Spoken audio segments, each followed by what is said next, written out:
Uachtar cáin ar an airgid a íocan gach duine in éireann leis an rialtas le seirbhísí a chur fáil ar nó scolanna, ospidéal, bóithre, na Gardaí agus páirceanna sugartha i measc go leor rudaí eile.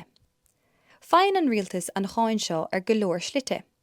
Nuair a aon duine a fá as a chuid ibre a dhéanamh, tógann an rialtas cuid an airgid sin mar cháin. Nuair íocmíd as millseán, bróga nu, nó ticéad pictiúlanna mar hampla, tógann an rialtas cuid an airgid sin freisin.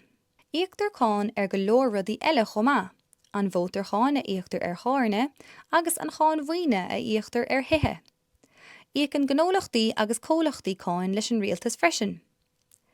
Téann an tairgid seo ar fad is deach sa stáit chiste, cosúil le bosca mór airgid a bhfuil an tara airgidis i gceannas ar.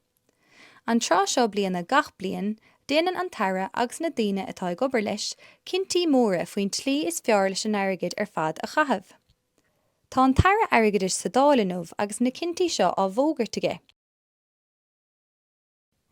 Tá rán na rialtas ann na éacinn i níag rudaí ar nós oideachas, feirmeoireacht, leanaí, sláinte, spórt agus an ghaeltacht, agus deireadh an tara inniu cé bhéad airgid a gheogadh gach rainn le caitheamh ar na seirbhísí a churann siad ar fáil.